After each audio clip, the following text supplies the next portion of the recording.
social class when we were born.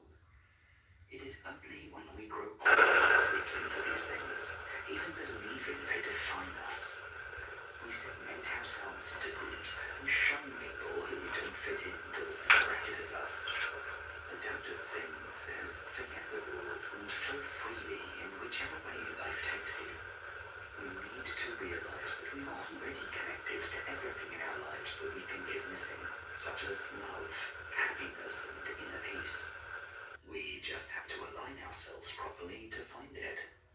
Lao Tzu teaches us that we are like an onion, and we must unpeel the different layers of skin to become free. He says, when I let go of what I am, I become what I might be. Once we become free, especially of the ego and false identities, we find all of the things we'd been longing for flowing into our lives in abundance. Number 2, dare not to be first. Lao Tzu tells us that all streams flow to the sea because it is lower than they are.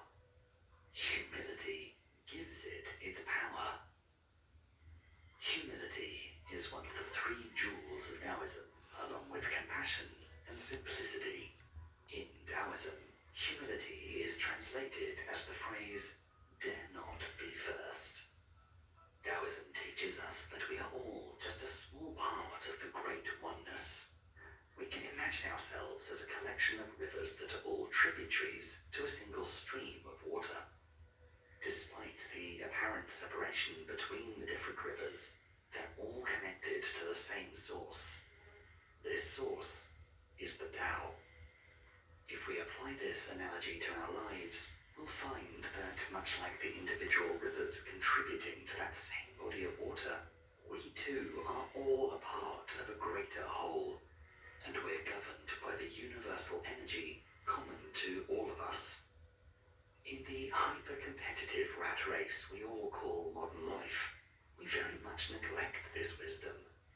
We all desperately wish to be the first one to do something or to go somewhere, but often that is too great a risk or requires more time and energy than is reasonable, as we are going against the flow of life. Also, competing and challenging others in order to be first can upset or offend them, and people often react badly to being challenged this way, sometimes even violently. Our efforts and struggles towards our goals creates an internal sense of value that often bears little resemblance to how valuable that goal is in reality. As a result, we become too hung up on labels and titles, social status, wealth, etc., so that when we achieve our goals, it naturally boosts our egos to a stage where we end up looking down on people who aren't on par with us.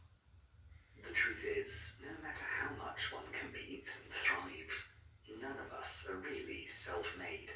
Ask yourself, how much of your life have you earned? First, our lives depend on our parents. They feed us, protect us, and nurture us as infants. Did you earn it? No.